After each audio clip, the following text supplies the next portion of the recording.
Hi, Natasha Hardy. Thank you so much for coming and joining me on the Mary-Jess Meets podcast. How are you doing today? I'm good. How are you? It's so nice to Yeah, be here. It's it's, going to be fun. It's going to be fun. it is going to be fun, and I've been so looking forward to this because you very kindly invited me on your Saturday Night live podcast on Yes. Facebook, and I just absolutely loved chatting to you on there. So I feel like it's going to be so much fun turning the tables around I today know. and having I know. me interview you, which is the other way around to what it was. But I know. I'm a little bit nervous. It's quite good asking the questions, not having to answer them. well, you have so many interesting stories, so I'm really looking forward to delving into those because obviously the audience got to hear quite a few of my stories last time, so it's going to be really Yeah. nice for them to get to know you more because I Yeah. think not only are you a lovely person, but your voice is beautiful. So I really want to delve Oh, into the stories of your voice and your career. okay. And I was thinking probably the best way to start would be to start from the very beginning and just ask you how you got into singing in the first place. Okay. So from the very the very beginning, which is quite a few moons ago now. Um, so basically, I never wanted to be a singer. I never grew up thinking, oh, I want to be a singer, or I had any aspirations to be a singer at all. First of all, I thought I wanted to be an actress, and that was really, really what I excelled at school. And I really thought that was going to be my calling in life. And so I did lots of kind of um, what are they called? Where you just sit on set and not doing any extra work even. So I did quite a few bits of extra work, and I did like the normal school plays, and then I started going to some private acting classes, and I was really enjoying it. And I thought, well, this is what I'm going to do, and so I moved to London and I started sending out CVs and trying to put a little show reel together. And what I found was it was so hard. Anything, in the entertainment industry, as you know, is really difficult. But what I found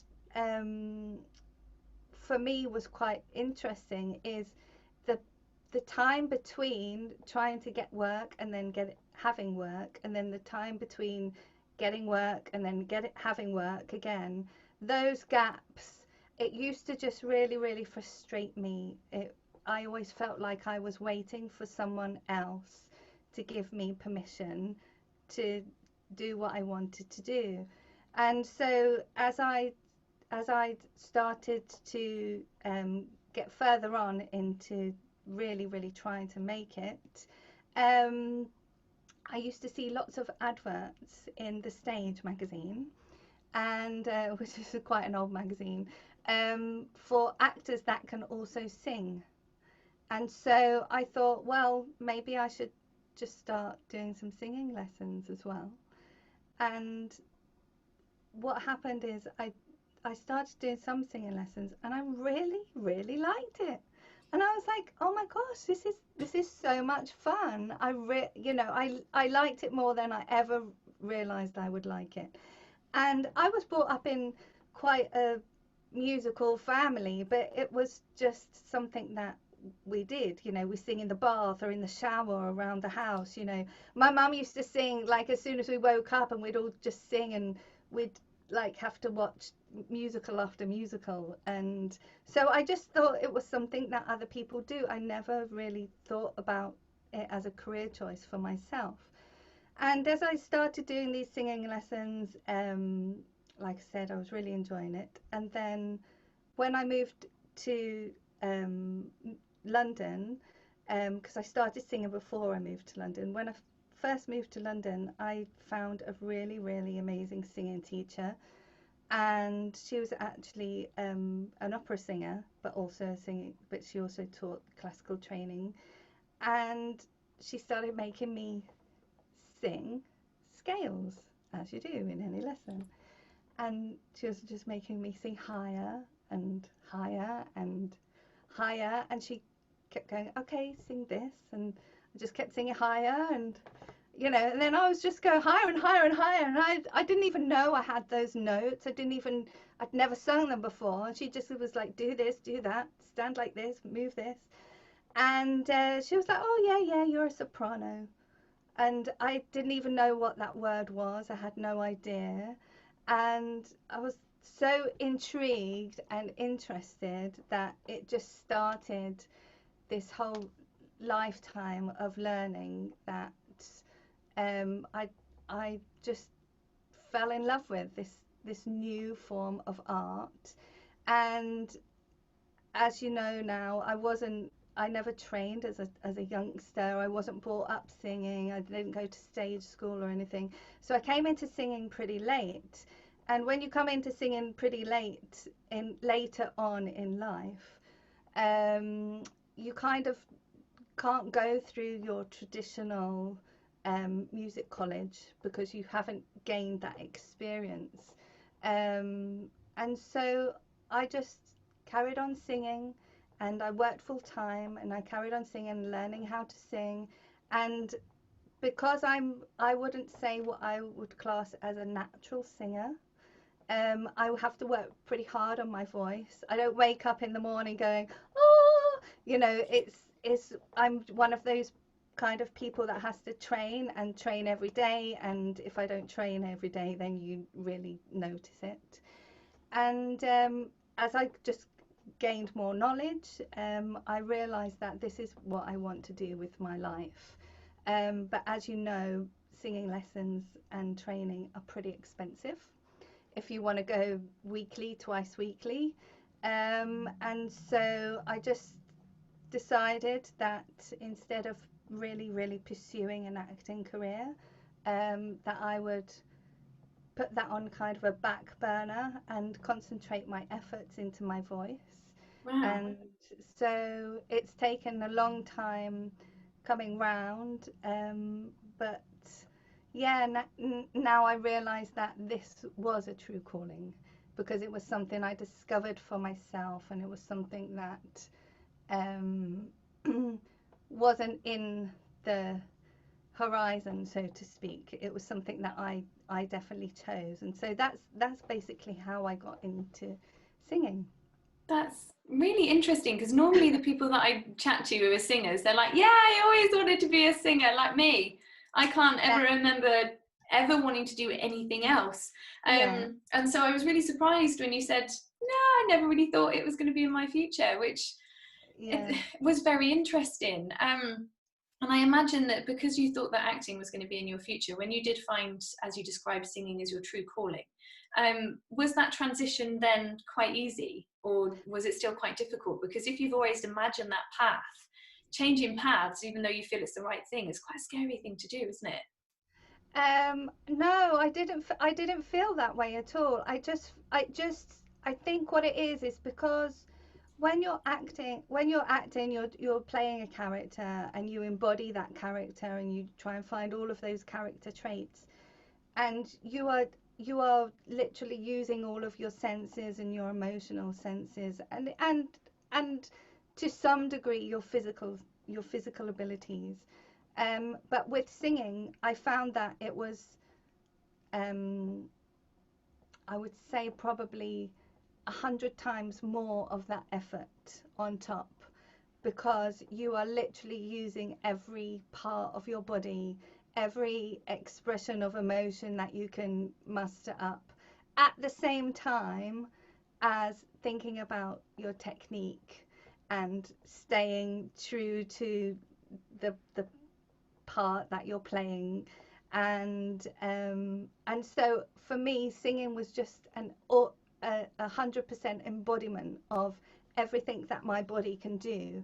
And I literally just didn't think about anything else when I was singing.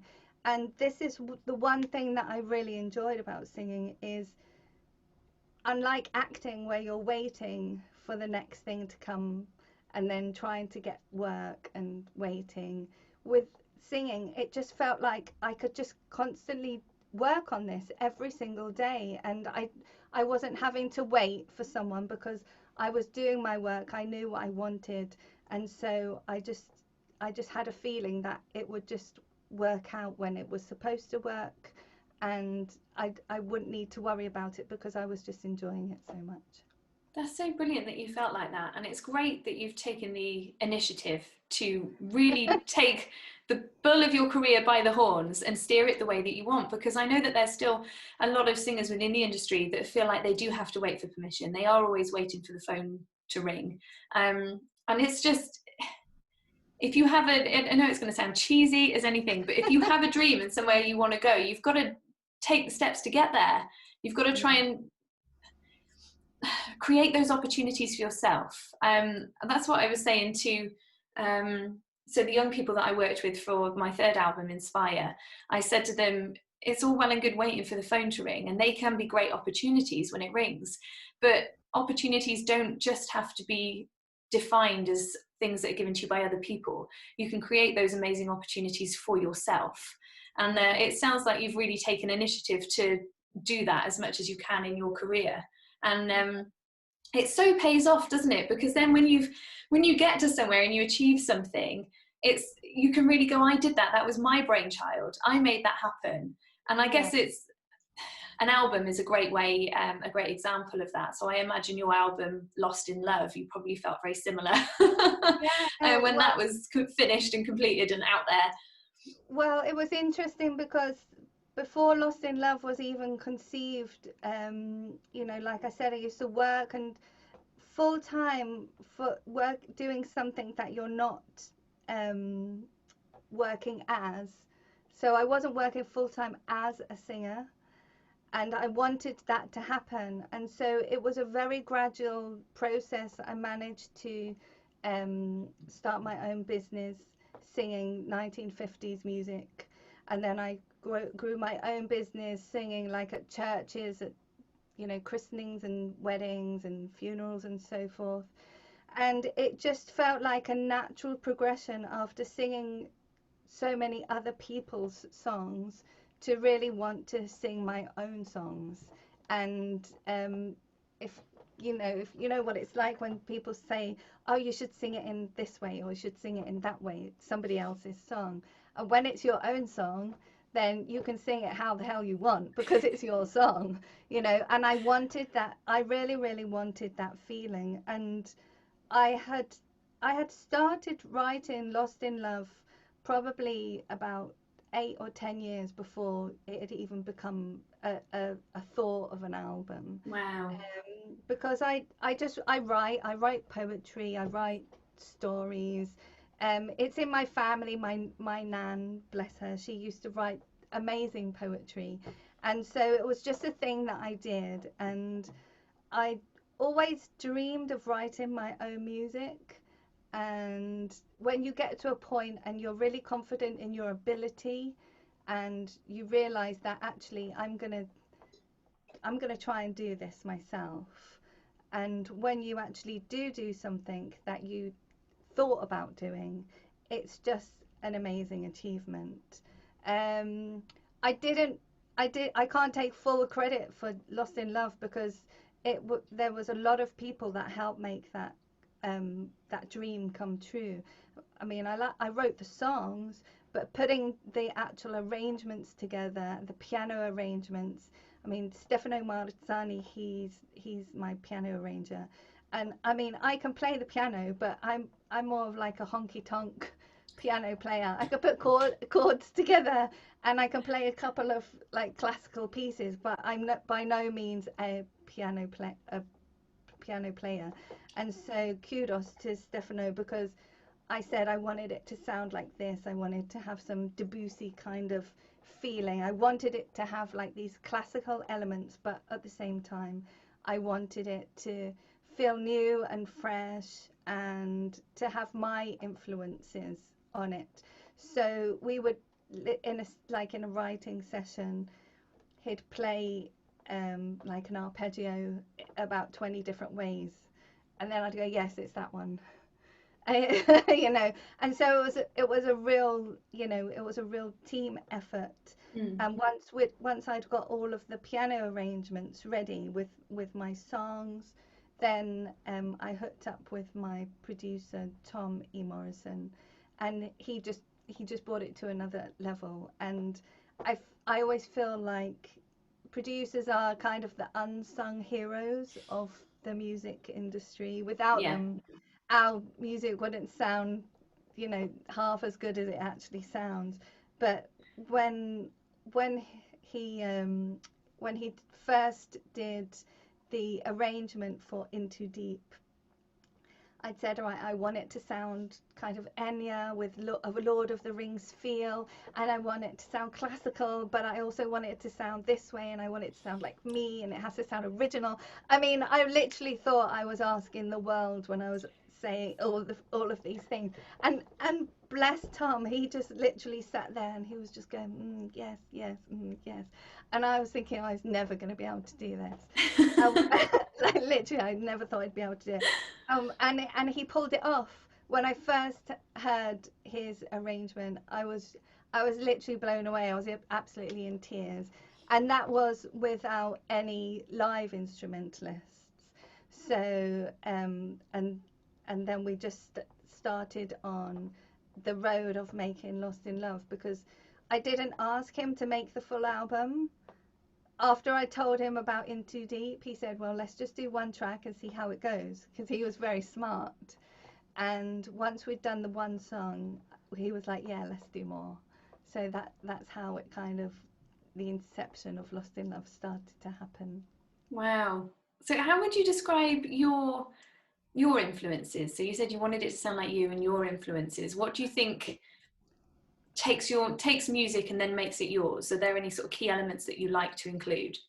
Well, I think because I was trained by an operatic singer, I wanted it to have like a real kind of a classical sound, but with a real modern feel to it. And even though I can sing an operatic aria, I didn't want it to sound like an operatic aria. I wanted it to sound like me. And so what's interesting is how over the years, I've spent a long time trying to figure out how to keep my voice in this classical style, but still bring a really contemporary sound to it. And mixing the both, well, as you know, it's not easy. And you know, you can spend hours in front of the mic, and you can do 10 different takes, and 10 different takes can all sound 10 different ways. And then you have to choose which way you want to record the song, because it can you can make one sound, and then the whole song would sound completely different to if you did it in the different, more contemporary style. And what I wanted to do was mix them both up, and so into into Deep, which was the first single, I the influences that I chose, Enya and the Lord of the Rings soundtrack, like Howard Shore. I mean, he's just an absolute genius. Oh yeah. They are artists, artists and composers, which I have a real affinity to. I grew up listening to Enya, and I just can always really chill out to her stuff. And then, I mean, apart from Howard Shore, I love Hans Zimmer. I love like Gabriel Garrard. I don't know if you know him. He did the soundtrack to one of my favorite films called Betty Blue. And as the sax comes in, it's just like, oh, you're like, you literally, you hear the opening line, you're like, you've just melted on the floor. Wow, you're And selling it to me. I'm gonna have to look yeah, this up afterwards, yeah, because no, I yeah, haven't heard it. I'm gonna have yeah. to look it up. Yeah. I mean, he's just an absolute genius. And so I actually really, really have probably been influenced by film composers more than artists, because I think what it is because I didn't really want to be a singer.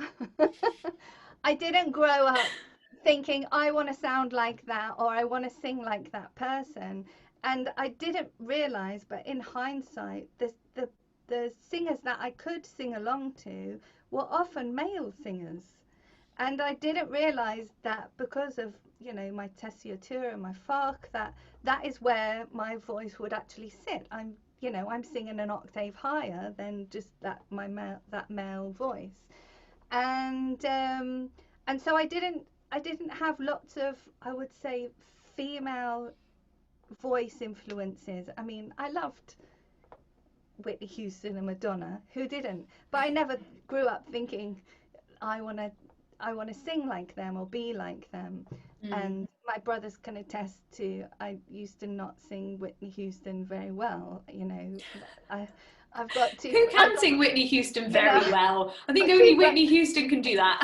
Exactly. I mean, my two brothers used to, you know, really drill it into me that I'd never be able to sing. And so probably that's probably. Well, you sure showed them, didn't you? My competitive nature came out. Good. And so, but I also love Renee Fleming and like Anna. Oh, what's her name? I was going to say Anna Kournikova, but she's a tennis player. Yeah. Anna Netrebko. I love their, you know, pure operatic voices, and so they just inspire me with their line and their professionalism and their dedication to their art. Yeah. And I just, you know, if you're going to be an artist, you've got to be all in, haven't you? You've got to be all in 100% and give it your all. And I think hopefully for my first album I managed to do that. I really did give it my all. I mean, it really is a labor of love when you're making an album, isn't it? Yeah. And I think when I do another album, my voice has even changed since then. And I think as you get older as well, your voice changes. And so I think with new music, you'll see how my voice is developing and the more rich tones in the voice that I didn't have then. And also with when you have more experience of feeling like, okay, I can do this, it gives you more confidence to be able to try out stuff that you probably were a little bit nervous about doing before, because you're like, oh, that's just pushing it a little bit too far. And so I think when I bring out new music, you'll see a more developed Natasha, which I'm really excited about. That is exciting. But your voice, like as you say, it matures, and you discover more highlights to your voice that you do want to highlight. So for me, as my voice is beginning to mature, my top notes have got more body, which I love. And I'm also trying to capture the body in my low notes a bit more as well. It's like my range is expanding and becoming a bit more full-bodied. And that's something I'm really enjoying. And it's nice when you're able to record at different moments in your voice, because it's like taking a picture of you in your life. Recording is taking a picture of the voice, and it's nice to have a record of that organic instrument, because like you say, it's something that is constantly evolving and constantly changing. And I want to go back to something that you said earlier on. You said you're not one of those singers who just sings and it comes out, you've got to work at it. Well, don't worry, because we all feel like that. like I 100% guarantee you, because it is an organic thing. It's like, for example, if an athlete didn't train in their sport for however many weeks or months, you know, they don't go back in going, hey, it's all still there. Like it goes. So don't worry, I think we all feel like that quite often. Oh good. You know. I think it's because I've met like that a couple of singers. Actually, there's one in particular, I won't say his name, but he can literally just roll out of bed in the morning and sing an aria, and I'm just like, how? That's just not fair genetically. I think some people are predisposed to having that. obviously not everyone, but yeah, I mean, I would love to be able to do that, but I can't. You need to give me at least 10 cups of coffee in the morning before I even speak. So Yeah. Yeah, I'm with you there, but I'm a tea girl. I'll need oh, at you're least like a few cups of tea, and then I okay. can put a coherent sentence together. Because I'm not a morning lark. Like, I'm 100% a night owl. So getting me to make any sense in the morning doesn't quite work. So yeah, I need a good few cups of tea, and I like it when my voice is a bit more warmed up, because like when you get out of bed in the morning, you try and do some stretches and that kind of thing, and you're never as supple in your body as how you are at the end of the day. And that would be the exact same for the voice. Like, if you've got a morning recording session or a morning gig doing something, I always wake up far earlier than I normally would and just try and talk and sing and make funny noises, try and warm up somehow, because otherwise I just feel like, well, you're trying to sing on a body that's just woken up and isn't supple yet. So your voice isn't going to be supple either. So I'm with you. I like to have a bit of time to get myself sorted, get a bit warmed up, and then attempt to sing stuff like that. Because it's just really, because it's just caring for your voice as well. Like, you wouldn't get a marathon runner or a sprinter even, or any kind of athlete, run out, like jump out of bed and then go and do their hardest trick or whatever it is, or their best time. It wouldn't happen. They need to warm up first, and that's partly basic care, isn't it? You're caring for your instrument, you're caring for your body, and so I think it's just logical personally for me. So it's a good thing, really. Yeah, it's so true. And I think as singers we have to I think that's why a lot of singers get the diva reputation, because we do have to do a lot of self-care, and I think one of the things that I always find interesting is why when you're growing up, they're like, oh, that singer, she's such a diva. But now I'm a singer, I'm like, oh, well, I'm a diva too, because I have to eat at the right time, I have to sleep at the right time, I have to exercise at the right time, I have to do my warm-ups at the right time, I have to massage at the right time, and all these things that, some people completely take for granted of what a singer's life. It doesn't just when you're not singing, you are still actually taking care of your body to be able to sing. And I do often wonder if I chose the right profession, because it's a never-ending task. It never ends, but it's a real way of life. And I think for me, it's actually saved me in a way that I can't even describe, because it has made me self-care. You have to really look after your mental health. You have to really look after your physical health. And I think if people could just take even 10% of how singers actually try to look after themselves, it would actually just make them a healthier person, even though they're not singers, because you're looking at it from so many different points of view. And I think it's amazing if singers can teach this on a holistic level. It would actually be very inspiring for other people. You could be right there, especially because singing, as we know, it increases your happy hormones. When you start singing and dancing along to your favourite song, it's very good for you in that way as well. I mean, I know I've got things that I do for my voice, but I'm wondering what specific things you do. See if they're the same. Specifically, for instance, I'll give you a rundown of my daily routine. Yeah, So go on. as I get up, like I said, I get up and I probably have about 2 cups of coffee, not 10. If I've got a hangover, which is very, very, very rarely, because I hardly drink alcohol. But yeah, after the coffee, I usually do a workout, proper muscular workout, and then I will do a stretch, and then I will have to have a special breakfast, like porridge and really nice fresh fruits. And then before I can even think about singing, I have to have done all of that, because if I start singing without doing that, I feel like my body is not ready. Like you said, you need to be supple, and I'm naturally quite an athletic person, and so I'm not flexible. I'm a sprint, I'm muscly and I'm a sprinter, Yeah, me too. I'm not flexible either. yeah. So I have to really, really work. I'm so jealous of people that can do splits and things because I really can't. Yeah, me And too.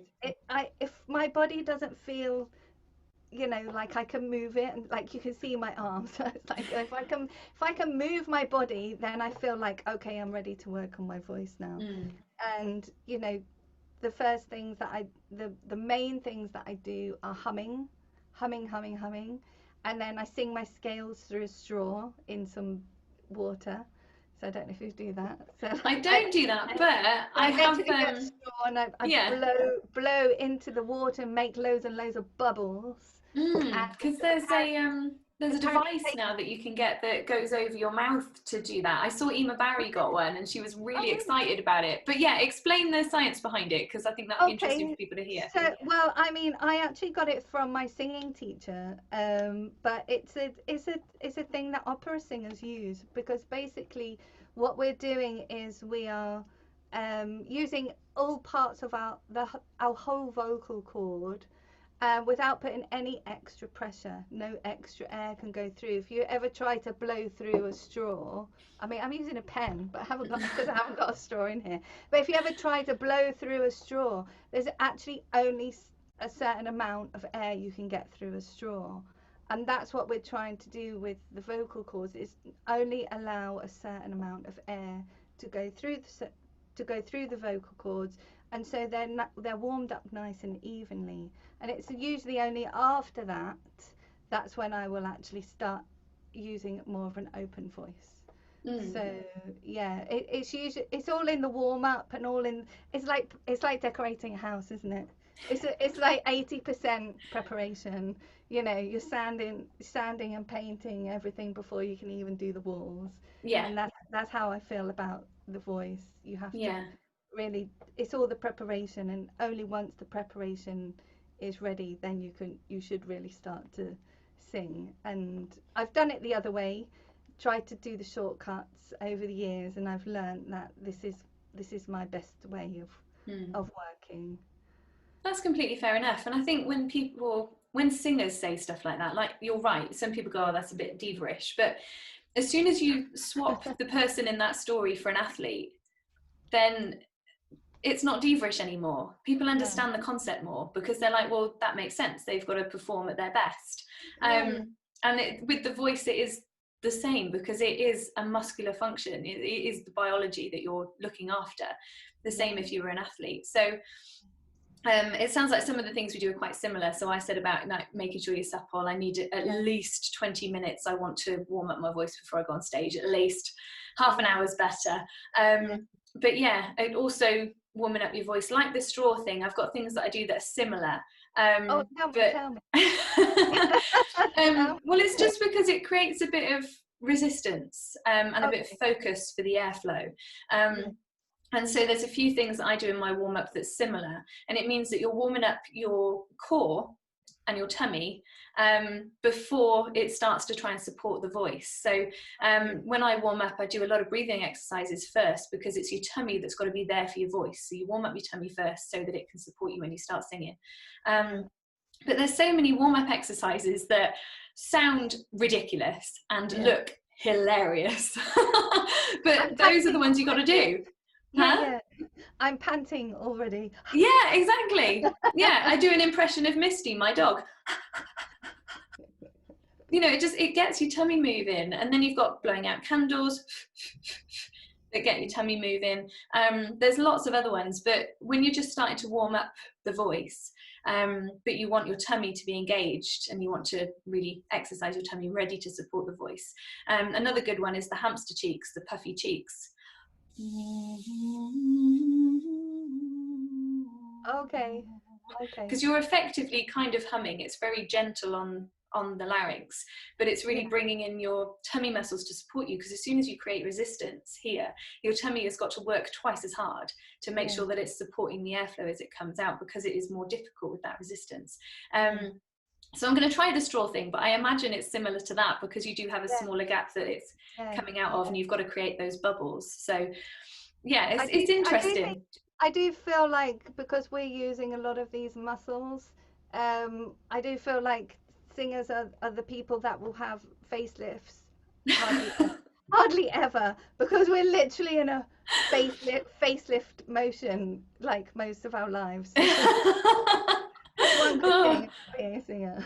Wow, I'm not sure that's entirely true for me. I keep looking at my wrinkles and going, oh, but you know, I'm embracing them, because I'm not going to be one of those people who's ashamed of the life that they've lived.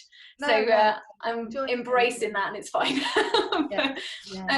But yeah, the other thing you said is that you hardly drink, and that's the same for me. I haven't drank alcohol since, oh gosh, I think now, at least 13 years. I think I tried a few things at uni just to see what it tasted like, didn't like it, and I've just never drank, but that's partly because my husband's an athlete, so I've just never been surrounded by anything like that, but it's because of my voice. I just don't touch the stuff. Yeah, it's just not worth it. I mean, if I drink, I say to myself, okay, so if I drink, has to be like a Friday night or a Saturday night, only 2 glasses, have to drink a certain amount of water before I go to bed, when I wake up, you know, and it's just so boring. Sometimes it's better just not to drink. Yeah, I'd like to have a nice cup of tea. That's brilliant. But yeah, alcohol itself, the reason why I stay away from it is it's because it's so dehydrating, and so the amount of water you've got to drink to replenish is just a ridiculous amount. So that's the main problem with it. But I wonder if you've ever tried this. This is something that's really helped me. I gave up dairy for 6 months when I was recording my first album, and the difference it made to my voice was unbelievable. Really? Have you ever tried giving up anything like that? Well, I'm kind of veggie anyway, and I was vegan for a while, but I didn't do so well with the tofu, so I tend to not drink that much. I don't tend to have much dairy in my diet anyway. But what I have found is, with regard to wheat, and specifically gluten, so I find that if I don't have as much bread or wheat products, then my voice changes. Wow, how does it change? It becomes like a cleaner, brighter sound, and it's due to the inflammation that gluten gives us in our bloodstream. And if I go wheat free for just even a day, my voice is so much clearer. Wow.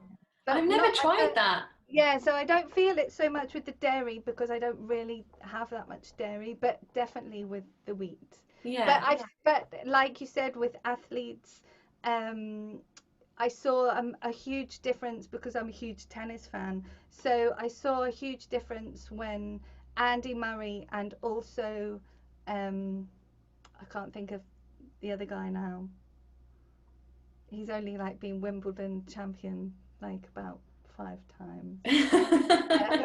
Anyway, his name's just. But they both went on a gluten-free diet. Oh, okay. And they even said that their tennis just got better. Their recovery time was quicker, and they could get their impulses were quicker. And so I think it really has an effect on our bodies more than we even realise. That's really interesting. I've never thought about giving up gluten at all. I might have to try that just to see what it does. Yeah, try it for a week. Next time we speak, you can let me know. Yeah. I feel I should explain for the people listening what dairy does to me, because I said about how I gave it up and it made things a lot better. But when I gave up dairy, it was for a good 6 months, as I said. And my voice was a heck of a lot clearer, like a bell. It was brilliant, which is what I wanted. and I had so much more energy. I was just, before I felt like I had to have a nap in the afternoon, whereas like I could carry on all the way through and still be like the Energizer Bunny, would like keep going. I had so much energy, and I was eating the exact same amount. This was actually before I was a vegetarian as well, so I was still eating meat at that point, but I dropped a dress size from a size 8 to a size 6, and I was still eating the same amount, and I was still eating meat and things at that point, but the effect that dairy had on me, you could really see the effect. I looked so much healthier, because I'm quite a small person anyway, so being a size 6 didn't look wrong. It looked fine. But yeah, tiny. yeah, but it was like such a huge difference that it made. And since then, I've got barely any dairy in my diet, and I am a vegetarian now, as I said. But I do like to have organic milk in my tea, and that's the one thing I can't quite move away from yet. But yeah, I was told that oat milk is very good for tea, so I'm going to try and get some of that and try it for when I'm next recording. You want to also try there's a milk which is called cocoa milk. And because I drink cocoa milk and also oat milk, and cocoa milk is actually really nice in tea. It's actually KOKO. Yeah, I've had that before. I'm not affiliated with them, but it is really nice in tea. And oat milk is actually nicer in coffee because it contains linseed oil, and so it gives you that creamer kind of effect. Whereas if you have it in tea, it's not so nice. But you know, it's up to you. Okay, I'll try those, because I always have them in my protein shakes and on it if I have cereal, you know, that kind of thing. But I like my cup of tea, so if there's milk in the house, I'll use that, but I really should get a bit more brave and try the other things. But normally when I'm recording, it's the normal hot honey water that I tend to use when I'm in the studio and I'm on the mic. That's what I tend to really like, or just hot water, you know, is fine. But being a diva again, like making it sound like you're a diva, like I can't have cold water because it's so bad for your voice, and also my teeth will scream at me like, what are you doing? Because they can't handle it. It just hurts too much. So yeah, when you say, I can't have cold water, it must be room temperature or hot, and people think you are being a diva, you're right, but like if you use cold water on the voice that you just warmed up, you're undoing all your good stuff that you've done, and exactly. I like drinking tepid, I call it tepid water. You know, not too cold, not too warm I'm happy with that. Yeah, it just helps keep everything moving, and it's still like at a warm temperature, so you're not cooling down too much. Yeah, I completely get that. Is that the thing that you drink when you're in the studio on the mic? Yeah, all the time. I mean, you can see I've been drinking it just even as we speak. But yeah, literally just gallons and gallons of water. I was fine. Just, it's the best thing. I've been really trying recently to drink more water as well. I've been trying to be very organised so I can keep track of everything. But I tend to print out monthly calendars so that I can write down everything that I need to achieve in that month, and spread out the tasks so I don't feel too overwhelmed. And then on the flip side of that, I've normally got a little spreadsheet that helps me go through my day and all the things that I've got to do during the day. So that includes practicing my Chinese, posting on all my socials, doing my stretches that I need to do, because I've got neck and shoulder problems from just being at my laptop all the time. So I've got to do stretches to kind of try and counteract that. But like things like that I have in my day. And then instead of thinking, what have I done? What have I not done? What do I still need to do? I've got it all written out and I can tick it off. And then it always makes you feel good when you've got a nice little tick next to something that you... Excel, I feel like I live my life through an Excel sheet. It's quite but I've put water on there, was the point I was trying to make with all of that long introduction with that. So I'm trying to make sure I get 3 additional pints in a day in addition to my protein shakes and my tea. It's actually a lot harder than I thought it was going to be. It's not easy. I always find that just having it there all the time and just constantly sipping is better than trying to drink a whole glass in one go, because you just feel so bloated if you try and have too much at once. Okay, that's a good tip. Excuse me, I will try that. But talking about having a lot going on and trying to be organised with it, I know that with all this COVID stuff that's come and hit us, you've done so many amazing things while we've been in lockdown. Like you've set up a Patreon Yeah. haven't you? How are you finding that? You've got your Patreon angels. Yes, my Patreon angels. It's very interesting because it's something that I haven't done before, and it takes a lot more work and effort than I had anticipated. And well, as you know, it's you have to try and post on social media regularly and try to give your fans updates because without your fans, you know you're nothing, are you? I mean, they're our lifeblood, and we Yeah, 100%. absolutely love. If you're watching now, we actually really love you and appreciate the fact that you are, supporting us, and Yeah. not just supporting financially, but just we actually feel the love. Just every comment that someone makes, it just makes us feel like we're actually giving our service to the world. Our service is to entertain and to to show art as well as we possibly can. And so with Patreon, I found that um, what is so lovely about it is my fans, they are, I mean, you get the genuine fans, and then there's another level, and you just feel I mean, you really, really feel the love because they just want to know more, and the more you give out, the more you get back. And so, I mean, what I've been doing is showing some of the stuff that happens in my studio, which I wouldn't normally show to anyone, but I just thought, well, it's part of my story, it's part of what I do, it's my work. And I did wonder if people would be interested, but the comments that I've got from some of my fans, it's just amazing. And also, if you know what it's like, if you've ever done a live, you get so many comments through the scroll that you can't always mention everyone, and you can't always say something, and it's very hard to type and talk at the same time. Yeah. And so with my Patreon, I've been doing a monthly get together, but just with my Patreons. So we have like a much more intimate kind of chat about what I've been doing, what's going on in my life as a Wow. singer, and it feels like it's really more personal because I feel like that I have this connection with them, and so I think it's going really well. And at the same time, it's supporting me a little bit financially, and that is one of the great things I think about Patreon. But I think it's also the one of the wonderful things now that we can do through the internet. I mean, it's just opened the door for independent artists, and I'm just so grateful. I would definitely recommend it to anyone that wants to do it, and I'm hoping to grow it. It takes time, but if you are watching and you want to become a Patreon, just come and follow me on patreon.com/Natasha Hardy. And I'll put the link in the description below as Thank well so you. that people can find And it. it's just, yeah, it's just fun, and I feel like it's really specific on what I'm doing, and which is what I'm doing right now is I'm trying to create a new album. Um, Yay!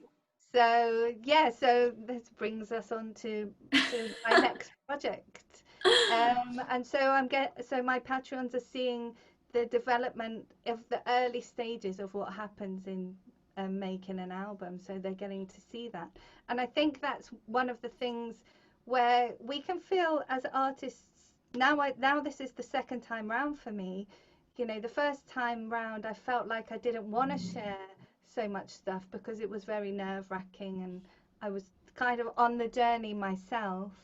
Whereas this time I actually just want to share the journey, because the journey is the the biggest part. I feel, it's where the fun stuff really happens, and you can get to make mistakes, and you can get to really explore things about yourself.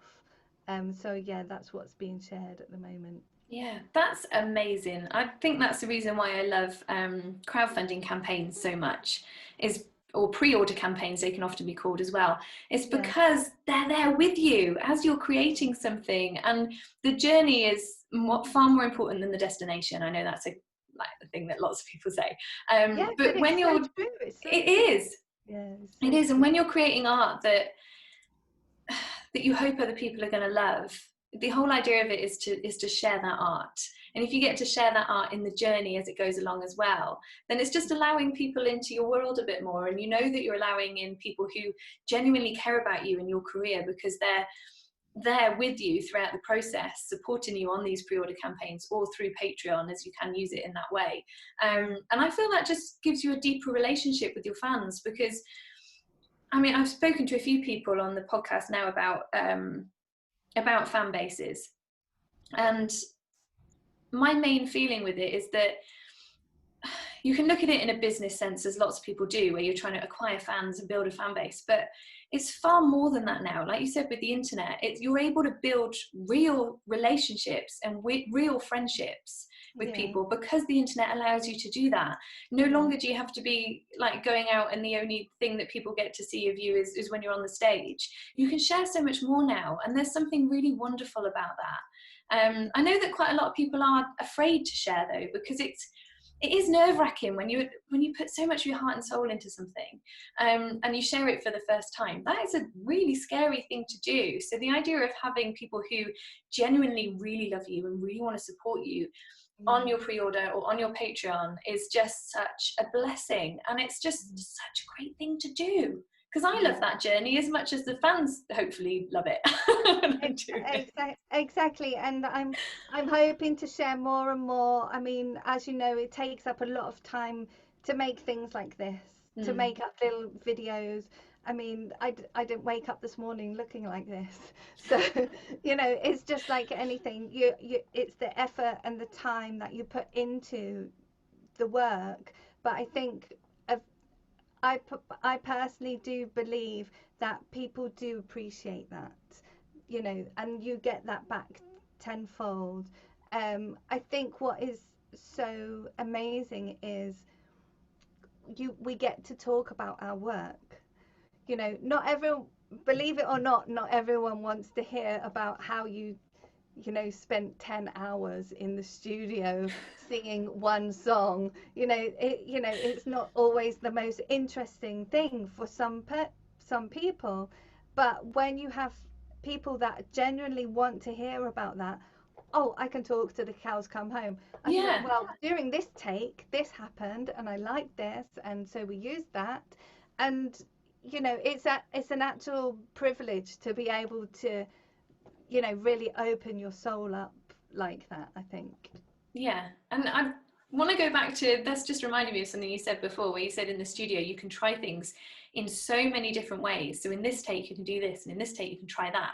And that's something that I really love about recording, because it really enables you to be able to explore the song and the emotion, how you want it to feel and how you want it to sound. And I find that process so much fun and so interesting. I love the idea that you're sharing that with people so that they can see just how different the same song can sound. That must be so interesting. Well, I find that interesting. Well, I think what it is I do find I think it's because the voice is such a unique instrument. You know, we often talk about the voice rather than my voice, you know, because it is an instrument and it has a life of its own, and we are the channel that allows our artistry to come through the instrument. And that's why I find the voice so interesting and actually so complex, because the voice is attached to our body, and our body produces so many emotions and so many physical things which actually affect the voice. And so when we sing, we are actually interpreting all of these things through our instrument, but by default, because it is part of us, it's a physical thing, it cannot help but interpret how we really are as well. It doesn't matter how many times, how much water we've drunk, or how much technique we put in.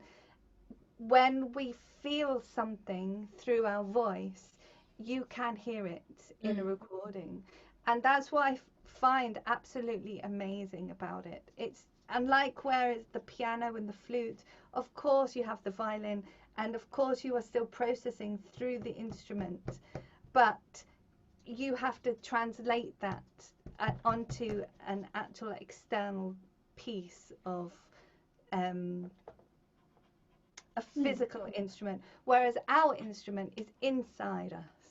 And that I just find it amazing that we have this ability to be able to, it's like an intrinsic ethereal quality that goes through our brain and then just processes through the voice. It's, I think, why so many people just love singers, and so many people are just drawn to music with song in it. I mean, there's much debate about whether a piece would be nicer just as an instrumental piece.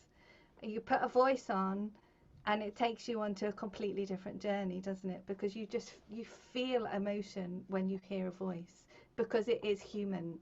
And I think that's the amazing intrinsic quality about our vocal cords. It's just, I mean, you can see I just love it. I find it fascinating. And I hope other people do as much as I do.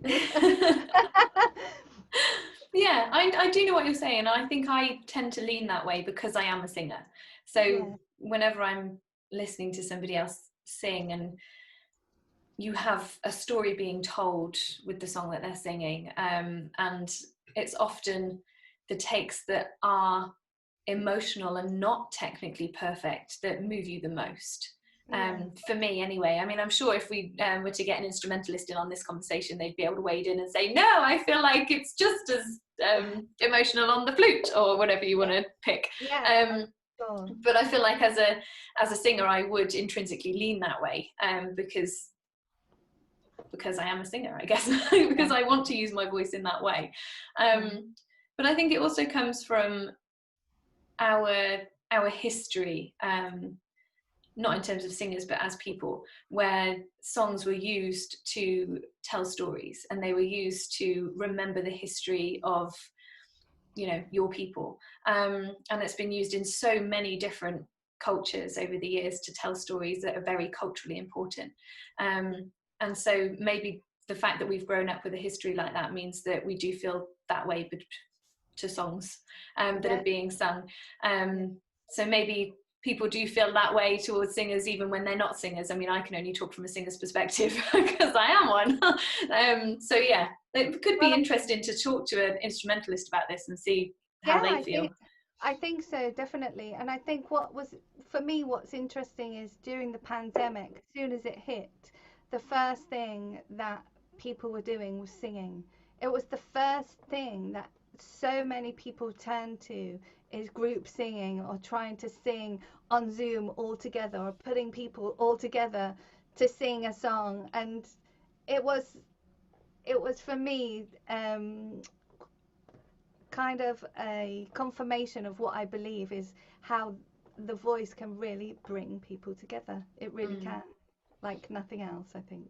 Yeah, and it's just so great to try and get together in any way you can when you're in lockdown, especially doing something that will heighten your happy hormones, as we said earlier. So yeah, if there is a way of getting together on Zoom and singing with people, you know, it makes you realise that it's okay, I'm not the only person left in the world, there are other people still out there. Exactly. And you're doing something that does raise your spirit. So yeah, it's a good point. And that's another great thing about the internet, where you're saying we're so blessed to have the internet in this capacity that we have now, because it has made it easier for independent artists to reach out to their friends and their fan bases, and it enables you to share so much more than you ever could before. So the fact that you're sharing so much on your Patreon with your fans is just, it's absolutely brilliant that you're doing that, and it's fab that we've got the internet that allows us to do that. And it must be so much fun looking at the new album progressing for them as well, because I guess they'll be able to see the ways in which your voice is changing, and they'll be able to see the ways in which your influences have developed. Is there anything like that that you can share with us that you can see for the new album that's potentially going to be different from the first? Well, this time I'm working with Tom, my producer that produced Lost in Love, but I'm also working with a new producer called Ren, and he's over in America. And so what's really interesting is working with someone remotely, because with Tom we actually don't live that far from each other, so we could see each other. But with the lockdown, we actually haven't been able to do that. But we have had a relationship where we've been, you know, in the same room, and so we understand how each other works, so to speak. We've already done one album. Whereas with my new producer, not ever meeting him physically and never really being in a studio with him, we've had to spend a lot more time on Zoom, just getting to know each other and really spending time to develop that relationship, because I think that is probably one of the hardest parts of being a producer, is trying to interpret what the artist wants. And we can say what we want, but they can interpret it very differently. But if they get to know us a little bit, and really spend that time to dedicate to really kind of understanding our perspectives on life and in general things, and talking just like we are today, you know, with our influences and where we want things to go, I think it makes it so much easier. And so it's been really it is fun. I can't say it's been fun. It's been fun so far. We've done 2 songs. But I think what is interesting is with Tom, he has a real understanding of where I want things to go. The songs will still have a very Lost in Love feel to them, whereas the tracks that I'm doing with Ren, they have much more of an Americana feel to them, even though they are still, you know, classically inspired. Gosh, that's an interesting mix. Yeah, because I just feel like my voice lends itself, especially in some of my lower tones.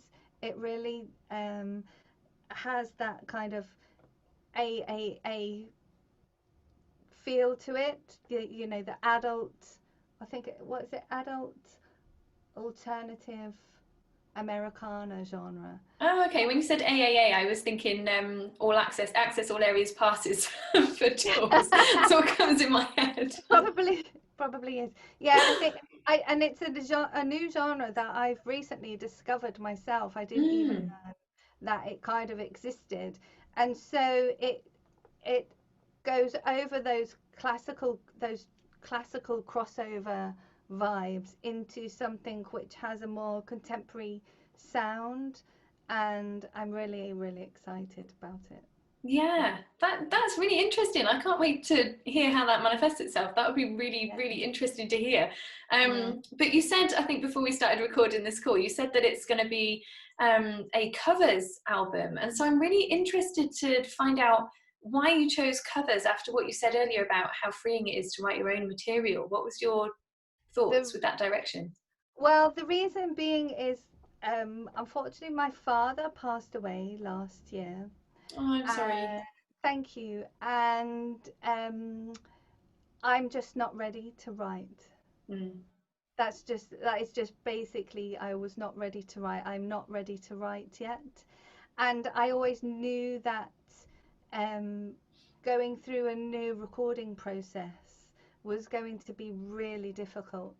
And it has been, you know, I've recorded 3 songs so far, and it has just been so hard. It's been so emotional, but at the same time it's been very healing, and I didn't want to go through that process with songs that I'm trying to write as well, because I know at some point all of the feelings that I feel are going to come out in my writing, and I just knew it would be too difficult to do both. And so I thought this would be a great stepping stone into my next album. And at the same time, I've always wanted, because before Lost in Love, I did like a couple of covers. I put them on YouTube, and actually they got really good hits. They did pretty well. But I never kind of carried it on, and it's actually become a very, very popular thing to do, to sing other people's songs. But I was so hell-bent on singing my own songs, because I spent, the last 5 or 6 years previous to Lost in Love singing other people's songs. I just wanted to sing my own songs. And so I think now, the circle, it's kind of become full circle for me, that actually I'd like to sing other people's songs, but with my interpretation and my arrangement and my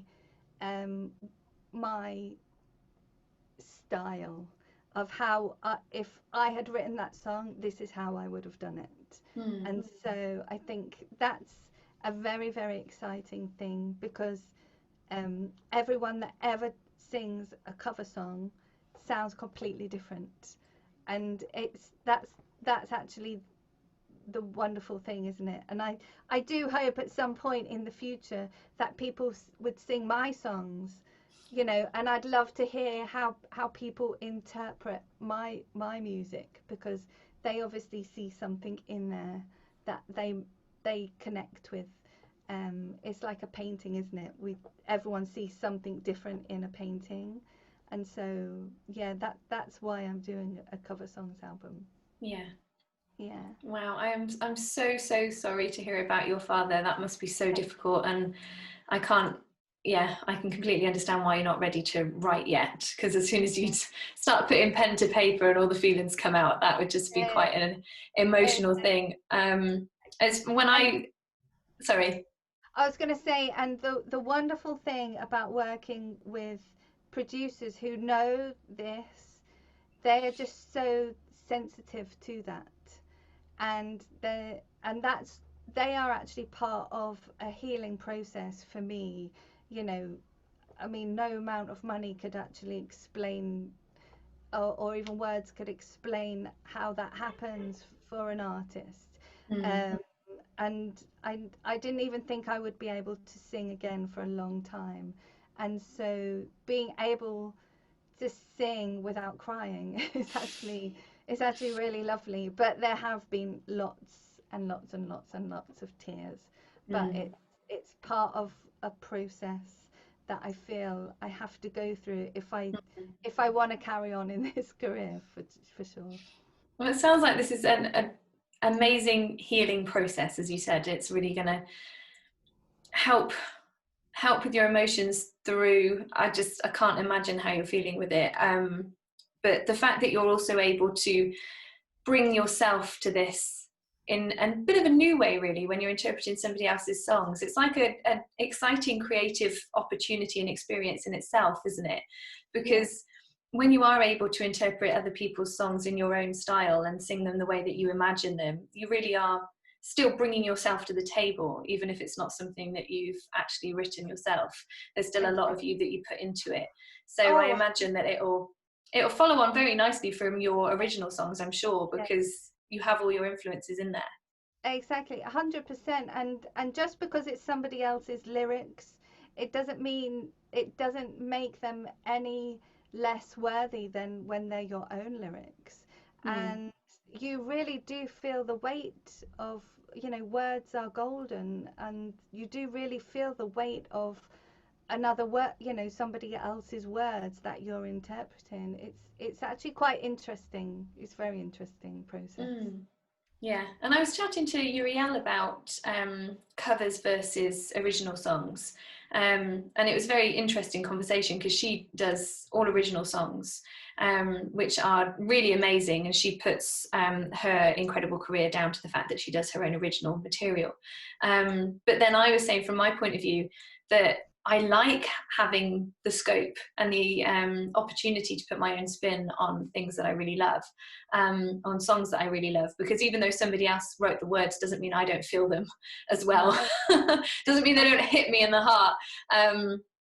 And it's nice to be able to put your own spin on those. And then also they're a great discovery tool as well. If you do songs in your own style that are originally by somebody else, it's a great way for other people to discover you, because they could be looking at the original artist or the original writers, and then find your version, and then find your original stuff through the covers. So I think there's a place for both covers and original materials, and they can be so beneficial in so many different ways.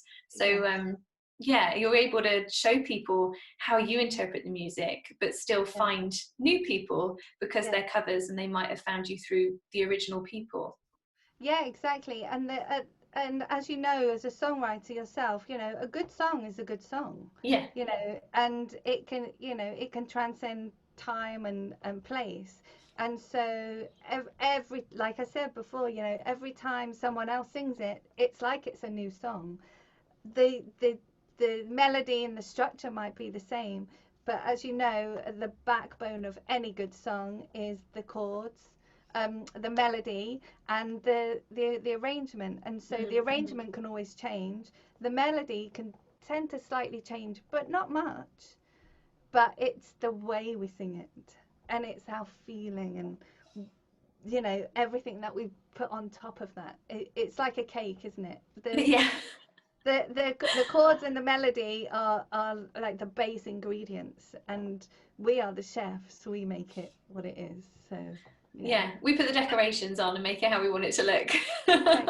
It looks pretty. Yeah. Yeah, well, that's what we try to do. I love doing that mostly with rock songs, because as you probably, I might have said this to you already, I grew up singing 80s rock music with my mum at karaoke's. I know. It's amazing. So I love 80s power ballads. Oh my goodness gracious me, they are the best for me. I love it. But there are so many amazing rock songs that have got really emotional lyrics, but because the songs have got so many guitar solos in, and so many drums, people don't really hear those amazing lyrics. And so I've taken a few rock songs now and turned them into slow acoustic versions, so that the lyrics have a chance to really shine, because they're the part that really connects with me. And it's so much fun being able to highlight that bit of the song that really touches you and that really means something to you, but in a different way to what it was before. Of course, and you'll be happy to know there are a couple of rock covers on this album. Yes, I'm excited. So it'll be interesting to get your views on them when they're ready. Oh, fantastic! Oh gosh, that would be brilliant. Yeah, because you said you were growing up singing along to male voices, and I found that male voices and Doris Day. Yeah. I found that a lot of my voices that I was singing along to growing up were male voices, because I was listening to Meatloaf and Bon Jovi and Alice Cooper and Rainbow. And singing along with those. So yeah, we've got a similar background in that respect. But I was also able to sing along with people like Tina Turner, because my mum was such a huge, well, she is such a huge influence. And she was somebody that I really looked up to sing in. I was like, gosh, I'd love to be able to sing like my mum, because she could sing Tina Turner and Whitney Houston like incredible. So I also grew up with things like that. But yeah, the male vocals, they were there too, and I was singing along as much as I could. Oh, great. Who's your favorite male vocalist? Do you have one? Oh my gosh, a difficult question. Oh, that's so difficult, because it depends on the genre as well. I find it really difficult to choose, because if it's like a classical kind of voice, then I feel like the obvious ones would be Pavarotti and Andrea Bocelli, just because nothing compares. Like, it's crazy. But then if it was like a rock voice, I don't know. Oh, that's really hard. Have you got any that you're thinking of while I have a think? Well, I'm a soft rock girl. I like soft rock. So I like Bryan Adams kind of voices. Yes. Like Michael Bolton, because Yes. they're kind of like, I mean, they're probably a bit cheesy, but at the same time, No, I love they it. just they're just so they're just so soulful, and they just really can really hold everything together. You know, you don't ever feel like you're they're hurting themselves by singing. You know, they look like they're in control, and they're just enjoying ev- every single essence of their song. Yeah. um yeah, so I think them. And then with regard to pop, I've always loved George Michael's voice. I've always loved it. Yeah. And yeah, that it's that real soulful feeling that they have as the male vocal that we can't get as female singers. Yeah. I'm still finding it. Unless you're Alison Moyet. Oh gosh, yeah. I'm still finding it so difficult to pick because I love John Bon Jovi's voice so much and what he's able to do, but then Meatloaf and his incredible big voice. Oh my gosh, Michael Bolton. When you say about him, I love his "When I'm Back on My Feet Again." That Yeah, song, oh, yeah. gets me every time. I'm like singing along, crying. I can't. I know. Yeah, no, that is incredible. You're completely right. But when it comes to, you mentioned when you were growing up, you didn't really know about classical singers to really like look up to. Do you have any sort of classical female singers now, or male singers, that you do look up to and go, oh wow, I love how they do X, Y, Z in their singing? Yeah, I really love Renee Fleming. I really love her voice. But, and like I said, Anna Netrebko, but my favorite singer is actually Angela. I'm really sorry for my pronunciation, Yeah, but I it's know you're Angela going to say. Georgiou. I Yes. can't say it. Georgiou. But yeah, her voice for me is just, oh, it's just angelic. I absolutely love her voice. Yeah. Yeah, I'm completely with you there. She's one of my favourites. And then my other two are, I'm gonna try my pronunciation with this one as well. Okay. Diana Damrau, I believe her Yeah. name is. Yeah. Her Queen of the Night, holy moly, like blows me away every single time. It's ridiculous. And then my other favourite is the Korean soprano Sumi Jo. Okay. I have Yeah. never heard such control of the high notes in my life. Holy moly! Yeah, no, she blows me away. I'm like just watching her with my mouth like jaw on the floor. It's crazy. She's amazing. So yeah, I really love her as well. And I feel really sad that Cardiff Singer of the World isn't a yearly thing, because I want to see that more often. Like these incredible young opera singers that just blow me away. I would really love it if it was a yearly thing and it wasn't once every 2 years. So talented, and the only thing about it is I feel like the Cardiff Singer of the Year, it happens, and then it's like, well, what happens afterwards? I almost feel like there should be a Cardiff Singer of the Year, like revisited, like a month Revisited later. would be good. Yeah, Yeah, like a revisited version, like 2 months later, or 6 months later, just to see what's happening in those singers' careers, and what they're starting to do. that would be really interesting. Yeah, I do feel like that. But I do feel like that way with a lot of the singing shows that are on TV. I don't feel like they're always in the singer's best interest. That is a very diplomatic way of saying that. Yes. Yeah, I do feel like, and as you know from, your own personal experience, the support that should be there isn't often there, and just the guidance of how to handle your career afterwards. And we see that a lot with the celebrity kind of TV shows. And I think as we move forward, now that everything, like most of our lives are online and on TV, I do feel like that is going to change. I do, because we're all becoming much more responsible, not only with our world in general, but I do feel like with, you know, the whole mental health aspect of things, and I think it's really important. Yeah, I really hope you're right. I think we are starting to see that across social media, because I know that, let's take Instagram for example. I mean, as a platform, it's still about having great pictures on there, but Yeah. initially when it first started, the pressure was to have these perfect pictures that you'd have to wait for the right moment for and pay thousands of pounds to have a professional photographer in and all that kind of thing. But you're really seeing a shift now. Like, lots of people want to see real life. They're fed up of looking at social media and looking at somebody else's show reel. They want to see what's really happening. They want to see real life, because it's just so bad for our mental health to be constantly looking at social media and comparing ourselves, our beginning, to somebody else's middle or end, or to somebody else's show reel. It's not healthy. And so I feel like there is a transition now. And that's partly because of mental health organisations really stressing this. And it's also partly because of that innate want that we've got to just be able to connect with real people, which is again why it's so great. Like, going back to Patreon, people are able to connect with you in a really real way, and it's not just looking at your show reel on social media. You're able to connect with people more in that true and real and authentic way, and I like that there is that transition happening. I do agree, and I think well, as you can see with your podcast, you know, it's something that you're in control of.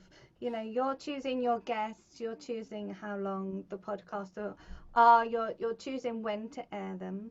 And I think this is, you've actually been very inspiring, because, you know, I've seen your podcast, and I was thinking, oh, I'd like to do that. I want to interview people. It looks so much fun. It is fun. It is really, really fun. And so as my first guest on Saturday Night Live, I was thinking I'd like to, like we said earlier, it'd be interesting to find out what an instrumentalist's point of view on certain subjects are, because intrinsically as singers we have our point of view. And I also feel like when we interview, we just get inspired to do other things. I mean, I had an interview with Classical Crossover magazine, along with Joanna Forrest and Chantel Constable, and they asked me what kind of things I've been doing in lockdown, or what I've been enjoying. And I did admit, I said that I was thinking, well, I actually really enjoy cooking, because I don't really enjoy cooking, but since I've been in lockdown, I have more time to cook. And so I've been putting all my little ingredients out and kind of pretending that I'm on a TV show, you know, MasterChef or whatever. Brilliant. And so I've been developing a little show that I'm going to put on, which will be in my kitchen, where I'm going to cook, but I'm going to sing a couple of songs at the same time. Wow! And, exactly. And so you're hearing this news first. Actually, my patrons know a little bit about it already, but you're getting this news exclusively. Oh, I feel honoured. Thanks. Yeah, and so when it's all ready to come on online, as it were, I'll let you know. But Thank you. That actually came from an idea from an interview, and Great. so it is interesting what can happen in an interview, because it does, you know, you are bouncing ideas off other people, and you're getting inspired to do new things, because, you know, we just, it's physically impossible to sing all day every day for people, you know. And so we have to find new ways of still being able to connect with our fans, but in a fun way, because if you listen to my songs all day every day, I mean, you'd be very sad because I sing a lot of sad songs, but you know, I've also got a real fun side to me, and I'd like people to see that as well. So. Oh my gosh, I'm excited, and I feel honoured that you chose to share that news on the Mary-Jess Meets podcast. I told you I had some exciting news to share. So as soon as it goes, I'll do a special announcement and stuff. But it really is in the works. Oh my gosh, That is so exciting. Well, on that exciting note, I'm going to say thank you so much for joining me on the Mary-Jess Meets podcast, Natasha. And honestly, I cannot wait to see your cooking and singing show. That is so exciting. Yeah, so thank you so much for sharing that news with us, and thank you so much for generously giving us so much of your time as well. It's been so lovely to talk to you. Thank you for having me, Mary-Jess. You're an absolute angel. You are one of my angels, and you are doing a really amazing thing to be able to spend time and interview singers like myself, because it really is an amazing opportunity for us to share part of our lives, which, you know, otherwise would go unnoticed. So thank you to you. You're doing an amazing thing.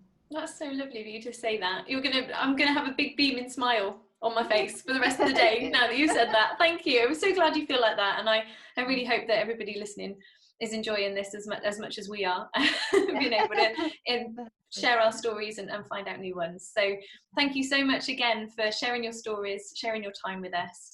And I'll look forward to chatting with you again very soon on the Mary-Jess Meets podcast, because I want to get you back on to talk about your new album when that comes out. Does that sound good? Definitely. I'd love that. Thank you Brilliant. so much. I'll look forward to it. Thank you so much, darling. I'll speak to you soon. Bye. Thank you. Bye. Bye.